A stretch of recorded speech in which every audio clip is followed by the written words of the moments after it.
And here is Julie Andrews, look-alike. My wonderful wife.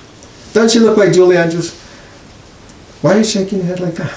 I'm not talking to you. That's a really bad introduction to a video. Go ahead.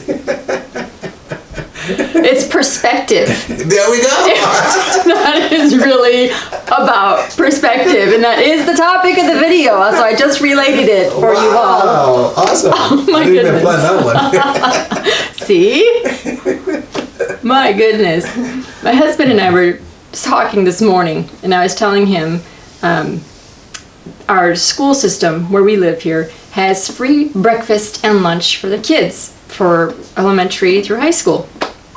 3 weeks ago, when they sent all the kids home when we went through the quarantine, they sent an email out stating that that the school system would send out bus around 8 in the morning and again like around noon to distribute breakfast meals and lunch meals for the kids who would normally get their meals from school. About a week later, another email went out that they were only going to be delivering meals to the bus stops once a day, so you get your breakfast and lunch at the same time. And it would only be Monday through Thursday. Then, last week, the procedure changed again to where they're just distributing on, I think it was like Tuesdays and Thursdays, the breakfast and lunch, and it would only be at the bus stops. Now, there's another email that came in. Yikes. And yes, saying that you would have to go in on Tuesday or Thursday between a certain time to pick up your meals. Oh, Tuesday or Thursday? I'm pretty sure it's Tuesday or Thursday, or Tuesday and Thursday I really don't recall the exact content. But the point of the story is, I told my husband that I'm thinking that they're doing that because a lot of people are not going to the bus stops to pick up the food. That the involvement from the community, because they're all staying home, is that they don't want to go out and get the food. My husband, on the other hand, I'm going to let him tell you what his thoughts are. No, go ahead. Oh, he wants me to share it. Yes. So he was saying, well, I don't remember exactly what you said. So maybe you should doesn't share. have to be exact, man. You could put in your own words. You're good at that. I know, but I'm trying to remember what your reasoning and your logic were. It wasn't about that nobody wants to get the food. It was about... What was it about? Well, is it possible that the school realizes that they could save money instead of paying bus drivers? Oh, that's right. Was one of them. Instead of paying workers who have to go on the bus and the bus drivers who have to drive around, you can save money by just having everyone go to the school, pick up the food, and then take their food home.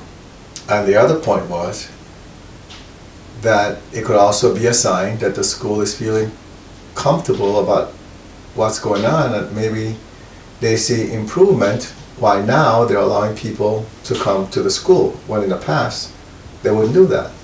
There you go. So 2 different perspectives on the same situation. This happens a lot in life, and that is why we are discussing it. Go ahead, I'll let you continue then. That was my example. Wow. Okay, so what exactly is the point then of this video? To show that everyone can have a different perspective about the same situation? Is that what it is? Yes, and that we should look at things from more than one perspective. Because a lot of times, based on society, what we see in the media, on social media, wherever it may be, even from movies, people have this initial thinking that when they see something, that the reason that's happening is just this one reason and that's it. But it's all a matter of perspective. If you change the way you look at that situation, you'll notice that, maybe that reason doesn't fit the same way because the other one you come up with is better. And maybe it's not even about one being better than the other. Just a different perspective completely. Just a different perspective, right. Different way of understanding. That's correct. It's like the Bible.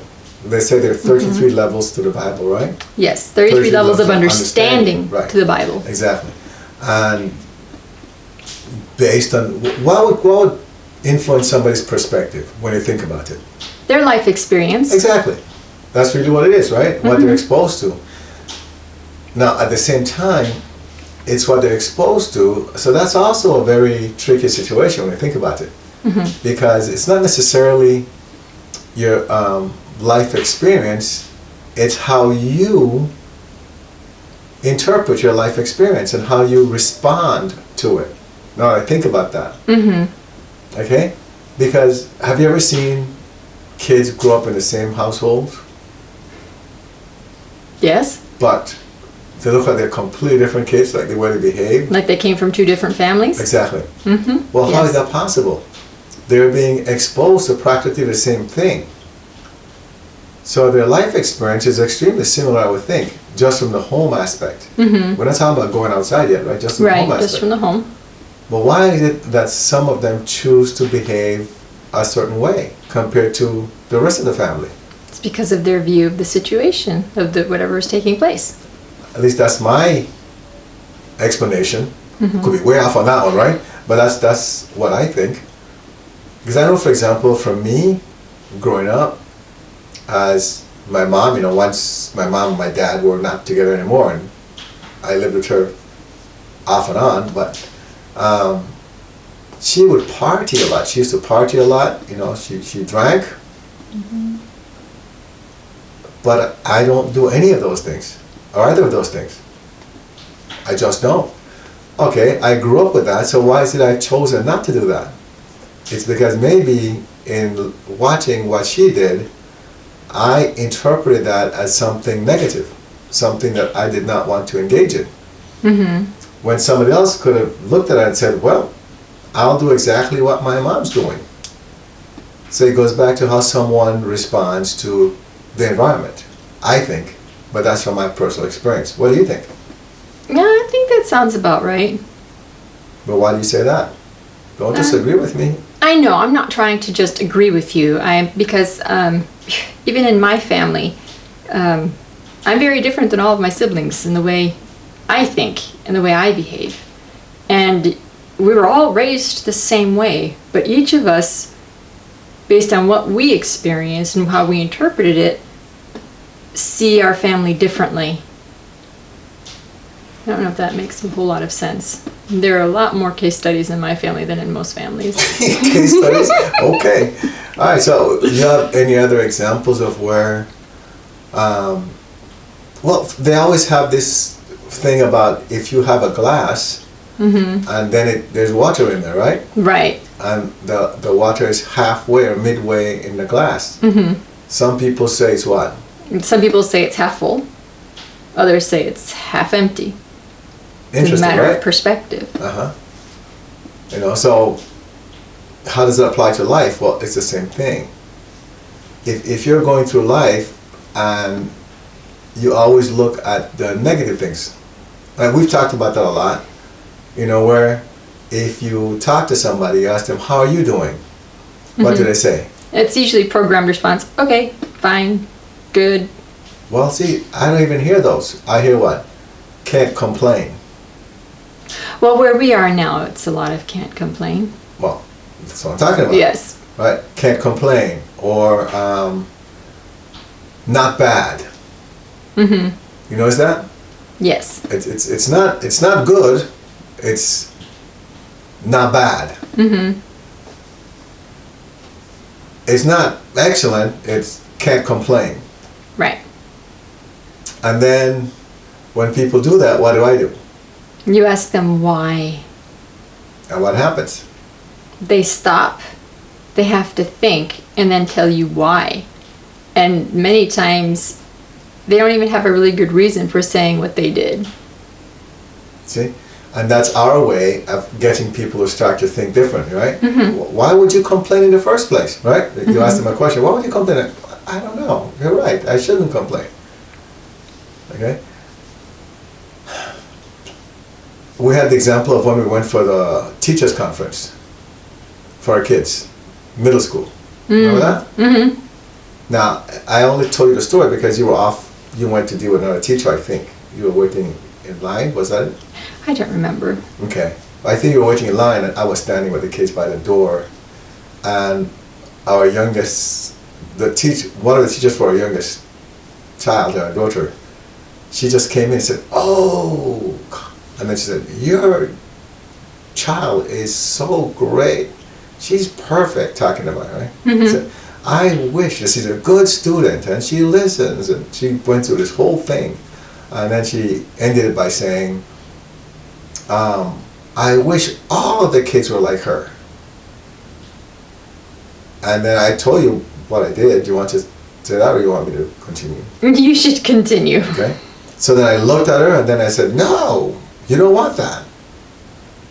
How do you think she reacted to that? She probably replied, what? Why? Exactly. Mm-hmm. That she was just surprised by the reaction, the response that I gave. Mm-hmm. And she asked me, why would you say that? I said, well, think about it. Why would you want all the kids to be like our daughter? I mean, wouldn't they be a bunch of robots? They all think alike and behave the same way? Mm-hmm. And she looked at me, and she looked up to the ceiling. I guess she was really thinking about that.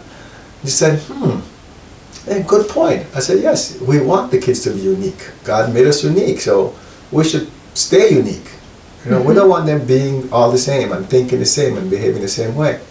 Again, perspective.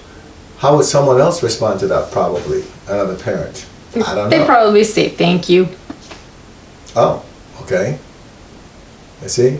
But then again, it goes back to how we look at things. Mm-hmm. We should be looking from the perspective of how does it apply to everybody? How can this give freedom to everybody instead of us trying to constrain someone in our way of thinking? Does that make sense? It makes sense to me. Well, give us some more examples or anything you can think of like that. I know we have a whole bunch. We do. There are paintings out there, or pictures people see a lot on the internet, especially on social media, where it's like a picture and it looks like the face of an old woman, but then if you look at it a little differently, it's a young woman wearing a feather boa or something. And again, it's about your perspective and what is it that most people see in the beginning. Why didn't you see the other one? I don't know. But it's a different way of viewing things in life in general. All right? If we don't pick up here, we'll get boring very soon. Stop. And I know there's a whole more to it than what we're thinking. But how does the perspective apply? Well, let's say, for example, you see your child doing something, right?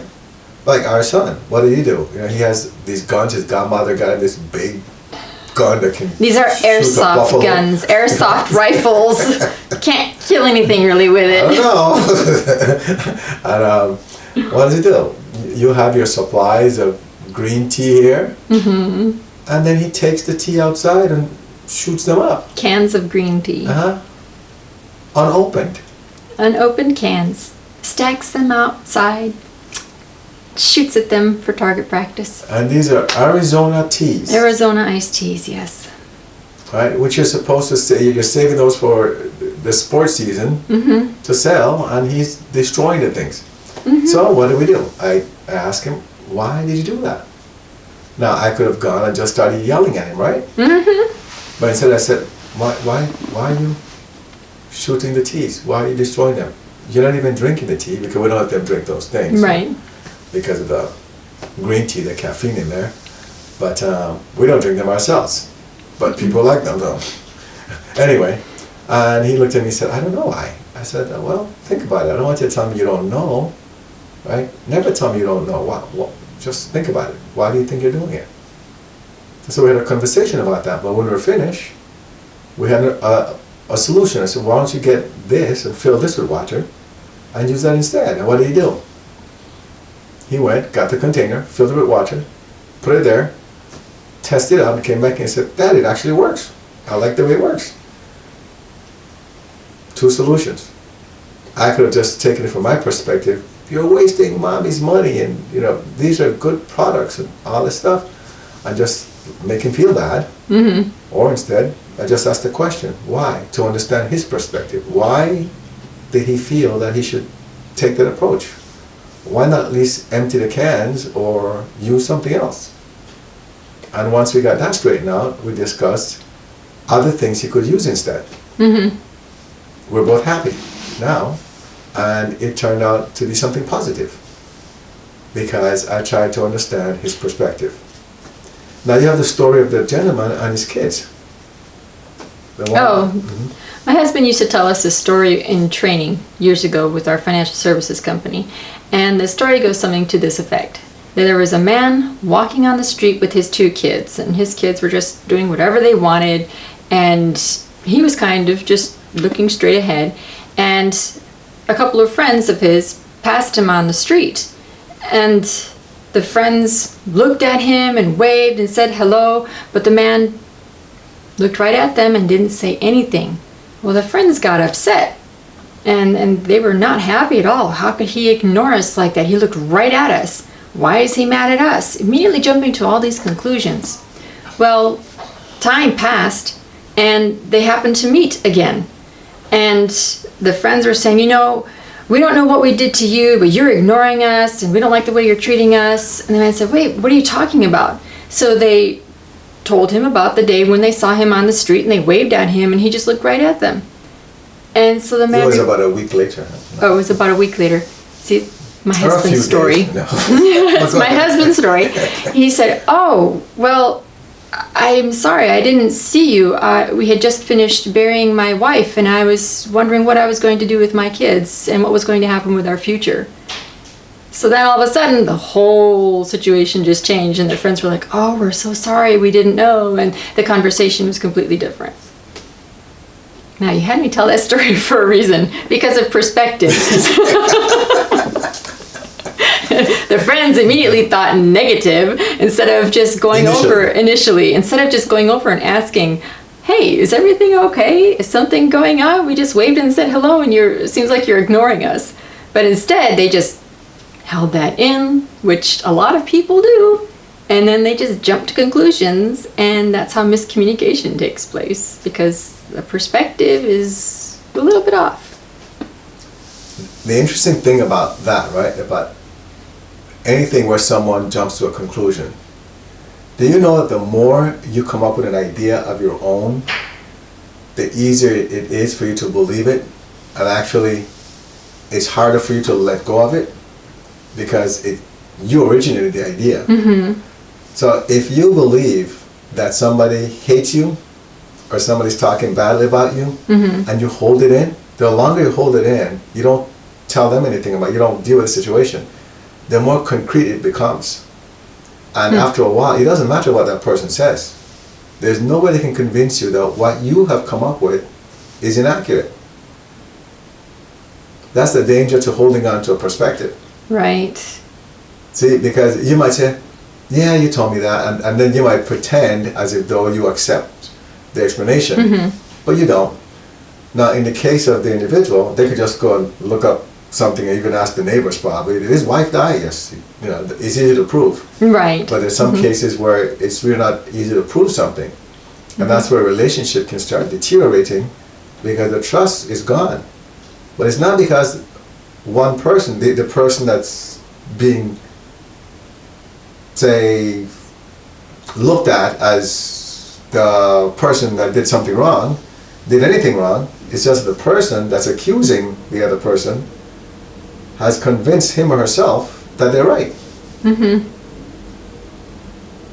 Perspectives can be dangerous if you take ownership of them. Right. There should be things that, as we say, I learned when I was very young about brainstorming. All right? And what is brainstorming? Everybody gets in a room. We used to do that. We would just throw ideas out. And nobody said no, nobody rejected anything, nobody analyzed it, and just throw it out. We just throw out the idea, we discuss it, and then work to see what would be the best thing. Exactly. Nobody owned an idea. Right. And that's the easiest way to deal with perspectives. It's not really yours, it's just an idea. That's all it is. I know another thing that has been talked about for numerous years is seek first to understand before seeking to be understood. Mm-hmm. Because you have your ideas and your thoughts and you think you're right. But if you go there first to try and understand why that is the way it is, you might change what you're thinking. For example, here's a great example. We have a kid on the soccer team, okay? And we have a lot of kids on the soccer team, by the way, so it's going to be fun to would you let find me? out what the story is. Anyway, he's in middle school. And the coaches came to me and they said, Coach, because I saw a game, we're having a tournament, our classic, right? And I noticed that one game he wasn't playing much.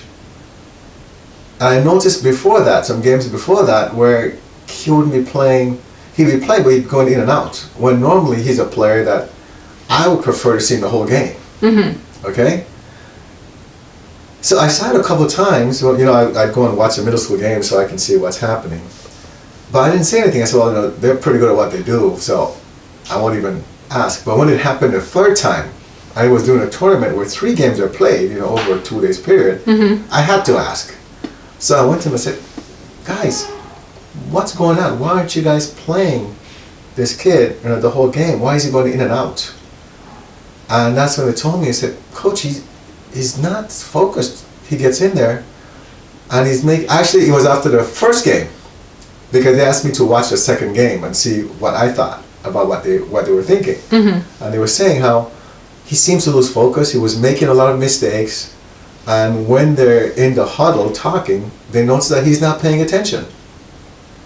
And I said, And I said that they have to go and say, hey, come on, you know, what are you doing? He'll be biting his fingernails, he's turning his back away from the crowd, from the huddle.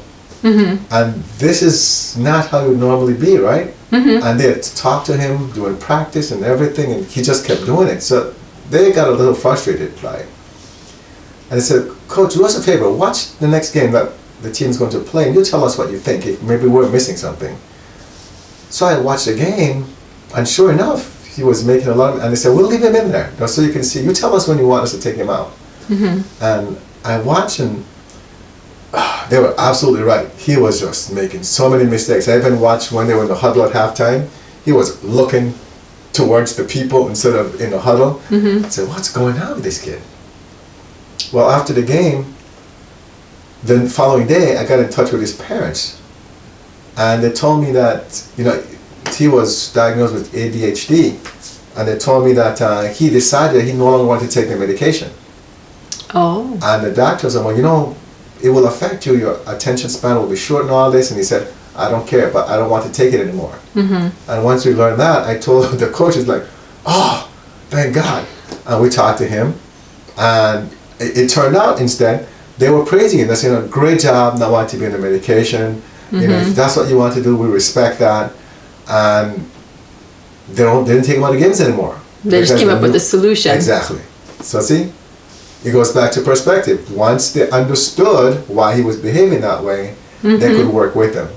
And so you're absolutely right about that, about we should really try to understand somebody's perspective. You know, why are they doing that, instead of judging them and expect them to do things the way we expect them to do it. Right. That's a big challenging thing, is if you're always expecting people to do what you want them to do. So, if this video has helped you, please let us know. Share it with someone who you think it might help. Remember to follow us on our Facebook group of Clearing, Healing, and Guidance, on Instagram at 190 Vision, and we'll see you again.